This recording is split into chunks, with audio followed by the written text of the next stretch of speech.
दोस्तों, एक तरफ अमेरिका भारत के ऊपर बड़े प्रतिबंध लगाने की तैयारी कर रहा था तो दूसरी तरफ फ्रांस ने बाजी मार ली है। अब फाइनली सरकार ने 3.25 लाख करोड़ रुपए की एक बहुत बड़ी डील को मंजूरी दे दी है। इस डील के तहत भारतीय वायुसेना को 114 नए राफेल लड़ाकू विमान मिलेंगे। ये वही राफेल है जिनकी ताकत पूरी दुनिया मानती है। इस फैसले को रक्षा मंत्री राजनाथ सिंह की अध्यक्षता वाली डिफेंस एक्विजिशन काउंसिल ने हरी झंडी दी है।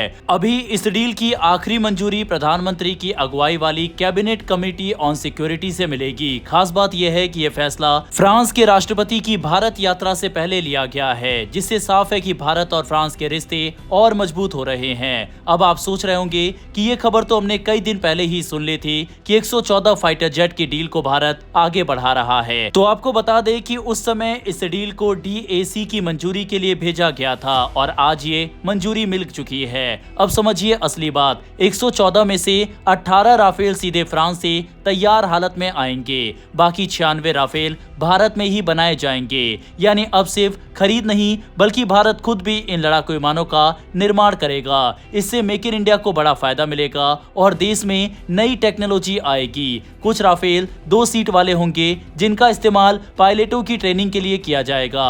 भारतीय वायुसेना के पास पहले से 36 राफेल मौजूद है। इन विमानों ने अपनी ताकत भी दिखा दी है। ऑपरेशन सिंदूर के दौरान राफेल ने पाकिस्तान में आतंकी ठिकानों पर सटीक वार किया था। राफेल से छोड़ी गई स्कैल्प मिसाइल 250 किलोमीटर से ज्यादा दूर बैठे दुश्मन को भी सटीक निशाना बना सकती है। इसके अलावा इसमें मिट्योर मिसाइल लगी होती है जो दुश्मन के विमान को बहुत लंबी दूरी से ही मार गिरा सकती है। राफेल में स्पेक्ट्रा नाम का एडवांस सिस्टम भी है जो दुश्मन के रडार से बचाने में मदद करता है। सिर्फ वायुसेना ही नहीं, नौसेना भी मजबूत हो रही है। 26 राफेल M वर्जन नौसेना के लिए भी खरीदे जा रहे हैं जो INS विक्रांत और INS विक्रमादित्य जैसे विमान वाहक पोतों से उड़ान भरेंगे। यानी अब जमीन, आसमान और समुद्र हर जगह भारत की ताकत और बढ़ेगी। इस डील में एक और बड़ी बात है, टाटा एडवांस सिस्टम हैदराबाद में एक बड़ी फैक्ट्री लगाएगी जहां राफेल के अहम हिस्से बनाए जाएंगे। इससे भारत में रोजगार बढ़ेगा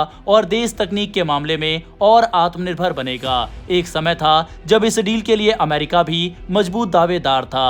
उसने अपना FA-18 से लेकर F-21 और F-15EX का ऑफर भारत को दिया था, लेकिन अमेरिका के ऊपर कम विश्वास और लगातार बिगड़ते रिश्तों की वजह से भारत ने अमेरिका पर ज्यादा ध्यान नहीं दिया और इस डील को फ्रांस को देने का फैसला किया। दूसरी तरफ रूस के मंत्री की तरफ से बड़ा स्टेटमेंट अमेरिका को लेकर दिया गया है। रूस के उप विदेश मंत्री ने हाल ही में कहा है कि उन्हें उम्मीद है कि भारत और अमेरिका के बीच हुई नई डील से दिल्ली और मॉस्को के रिश्तों पर कोई बुरा असर नहीं पड़ेगा, लेकिन रूस की रणनीतिक हलकों में इस मुद्दे पर गंभीर चर्चा हो रही है। वहां के विशेषज्ञ ये देख रहे हैं कि आने वाले समय में भारत का रुख क्या रहेगा। सबसे बड़ा सवाल तेल को लेकर है। यूक्रेन युद्ध के बाद जब पश्चिमी देशों ने रूस पर प्रतिबंध लगाए तब भारत ने सस्ते दामों पर रूसी कच्चा तेल खरीदना शुरू किया। इससे भारत को काफी आर्थिक फायदा हुआ, लेकिन अब अमेरिका चाहता है कि रूस की तेल आय कम हो। इसीलिए ये कहा जा रहा है कि अमेरिका उन देशों पर नजर रखेगा